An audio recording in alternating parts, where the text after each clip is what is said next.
Hello दोस्तों, मैं doctor Sadashiv भोले। आज हम बात करेंगे प्रोस्टेट की। तो प्रोस्टेट ये जो गांठ होती है, एक अवयव होता है, ग्लैंड होती है जो सिर्फ मर्दों में पाई जाती है। अगर हम इस पिक्चर को देखेंगे तो मैं आपको एक मेल यूरिनरी ट्रैक्ट के बारे में बेसिक में बता देता हूँ एकदम संक्षिप्त में कि किडनी ऐसी होती है, यहाँ से यूरिन बन के इस नली से आती है। ये ब्लैडर है। तो यहाँ तक का जो एरिया है ये मर्दों और स्त्रियों में सेम होता है। इसके नीचे यहाँ पर प्रोस्टेट की गांठ मर्दों में होती है। अब अगर अपन क्लोजअप व्यू में देखेंगे तो आप देखेंगे कि ये यूरिनरी ब्लैडर है। इसमें से ये जो नली जाती है, इसमें से पेशाब बाहर जाती है। तो ये जो गांठ है इसको प्रोस्टेट बोलते हैं।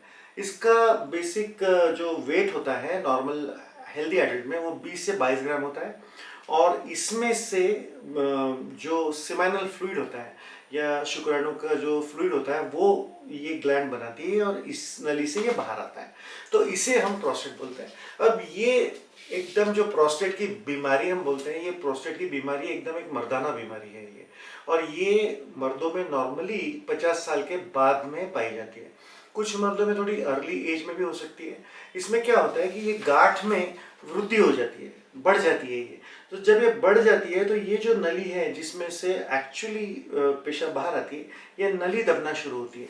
तो इसके बाद नली दबने के बाद धीरे धीरे से पेशेंट को या मरीज को कुछ सिम्टम्स, कुछ कंप्लेंट शुरू हो जाती है। जैसे कि उनके ध्यान में आता है कि जो पेशाब का धार है वो कम होते जा रहा है, यूरिन करने में जोर लगाना पड़ता है, बार बार जाना पड़ता है। कई बार वॉशरूम से आने का उनको ऐसा लगता है कि उनका पेशाब का थैली पूरा खाली नहीं हुआ है। तो इन सब सिम्टम्स को ऑब्स्ट्रक्टिव सिम्टम्स बोलते हैं। इससे भी ज़्यादा तकलीफदायक इरिटेटिव सिम्टम्स होते हैं, जिसमें कि बार बार वॉशरूम जाने की इच्छा, दिन में 10-15 बार पेशाब करने की जाने की इच्छा होती है।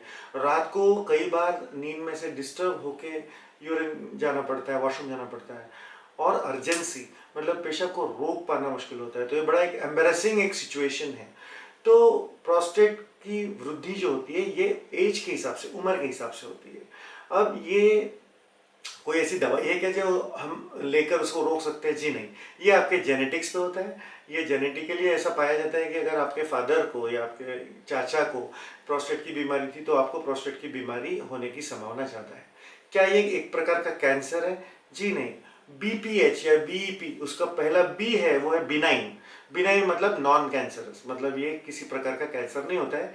ये गांठ में वृद्धि होती है क्योंकि 50 साल के बाद थोड़े हार्मोन्स में चेंजेस होते हैं, टेस्टोस्टेरोन में चेंजेस होते हैं। तो इसकी वजह से ये गांठ बढ़ती है। अब इसके वजह से होने वाली तकलीफों की तरफ अगर हमने ध्यान नहीं दिया तो वेरी क्वालिटी ऑफ लाइफ तो आपका खराब हो ही रहा है। आपका हर बार आप इस सोच में होते हैं कि बाहर जाएं ना जाएं, क्योंकि वॉशरूम हर जगह अवेलेबल नहीं होता। ये एक क्वालिटी ऑफ लाइफ इश्यू है, ये एक है। और दूसरा, अगर हम इसको ट्रीट ना करें तो आगे कॉम्प्लिकेशंस हो सकते हैं। तो ये कॉम्प्लिकेशंस क्या होते हैं? बार बार यूरिन इन्फेक्शन होना, यूरिन रुक जाना, पूरी तरीके से रुक जाना, ब्लैडर में स्टोन हो जाना, पथरी हो जाना। तो ये कॉम्प्लिकेशंस है। कभी कभी रीनल फेलियर हो जाता है, किडनी फेलियर हो जाता है। दोनों किडनियों में यूरिन रुक के फूल जाती है। तो और ब्लैडर डेट टू डिकम्पोजिशन मतलब ब्लैडर के ऊपर प्रेशर पड़ के महीनों सालों ब्लैडर खराब हो सकता है। तो ये कॉम्प्लिकेशंस है इसके।